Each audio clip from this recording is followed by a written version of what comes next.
ఏంటి boss movie మీద wait is over year of the hype తర్వాత SS Rajamouli and Mahesh Babu Varanasi to the world glimpse drop చేశారు. And ఇది ఇప్పుడు ఇంటర్నెట్ని బ్రేక్ చేసింది. ఇప్పుడు మన వారణాసిలో ఉండే ఎపిక్స్లోకి స్ట్రేట్గా దిగివేద్దాం. First half title Varanasi simply brilliant. ఈ గ్రాండ్ ఎపిక్ని ఇండియన్ మిస్టాలజీ అండ్ హిస్టరీలో ఇమీడియట్గా గ్రౌండ్ చేస్తుంది.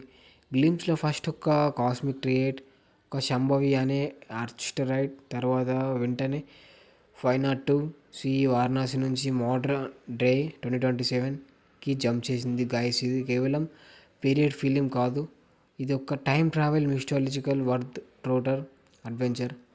అండ్ దెన్ మన మనిషి మహేష్ బాబు ఐఎస్ రుద్ర ఏం ఎంట్రీ ఇది. బ్లేడ్ స్టెయిన్డ్ ఒక పెద్ద త్రిశూల్ పట్టుకొని మనకి కనిపించాడు. వైట్ బుల్ని పై రైడ్ చేస్తున్నాడు. ఇది మహేష్ బాబుని మనం ఎప్పుడు చూడని రఫ్ రగ్గడ్ మిథాలజికల్ ఉంది. గూస్ బంప్స్ అసలు అనుకోలేదు. పవర్ఫుల్ ఆసమ్ అని చెప్పుకోవచ్చు. రాజమౌళి గారు ఇదే రుద్రాకి లా డ్రామా సీక్వెన్స్ కూడా ఉందని కన్ఫర్మ్ చేశారు.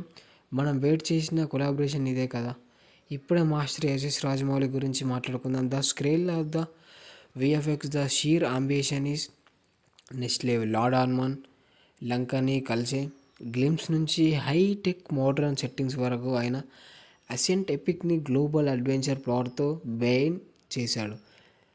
ఇంకోటి, ఈ ఫిలిం మొత్తానికి ఐఎంఎక్స్ కోసం షూట్ చేస్తున్నారు. ఇది కేవలం మూవీ కాదు, ఇదే లార్జెస్ట్ స్క్రీన్ కోసం డిజైన్ చేసిన గ్లోబల్ సినిమా. ఎక్స్పెక్టెన్స్ మాత్రం హై లెవెల్. బ్యాక్గ్రౌండ్ స్కోర్ మాత్రం రాజమౌళి ఫిలిం నుంచి మనం ఎక్స్పెక్ట్ చేసిన కన్నా ఎక్కువనే ఉంటుంది. ప్రియాంక చోప్రా జోన్స్ మన మందాకిని మిస్టీరియస్ అని యాక్షన్ రెడీ కనిపించింది. చాలా ఇంటెన్స్గా ఉండే పృథ్వీరాజ్ సుకుమారన్ యాజ్ ద కుంభని